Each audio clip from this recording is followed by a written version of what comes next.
It's a grim search for answers as crews scour the grounds of the former Charles Camsell Hospital looking for grave sites. A search that brings back painful memories for one of the hospital's former patients. I once told my friend, I felt like I went through a torture chamber sometimes. The Camsell Hospital institutionalized many Indigenous people, especially those who had tuberculosis or other debilitating health concerns. As a young boy, Bruno says he spent more than 2 years as a patient in the hospital. He says he and many other students were transferred from the residential school to the hospital. A lot of young people and a lot of young children and babies. Hundreds of them that passed on in this particular hospital. Stories suggested those who died here were buried here. Demands to search the site grew louder, and in August, the first phase of the search began. Nothing was found.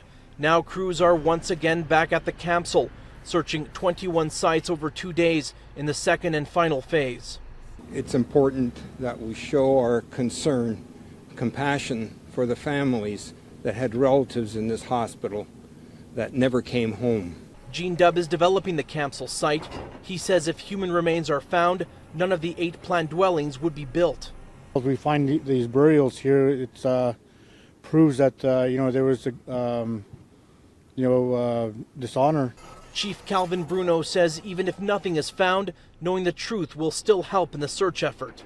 If nothing is found, then the only logical conclusion would be that all the remains were taken to Enoch and Palmakers and St. Albert Cemetery.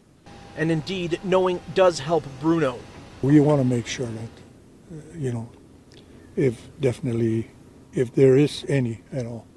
Chris Chacon, Global News. The search of the former Charles Camsell Hospital grounds is complete with no sign of human remains. Camsell was the largest institution of its kind, part of a national effort to treat tuberculosis in Indigenous children in the 1930s. But survivors describe horrific experiments and abuse, with many never returning home. Elders say while no remains were found on the property, the search does provide closure.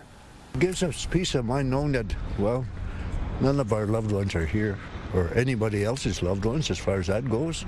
There's nobody here, which is a good thing now. Like I said, the big question is, where are they? Elders say they will continue to search for answers, believing records may still exist from the hospital, and hope the province will cooperate in trying to recover.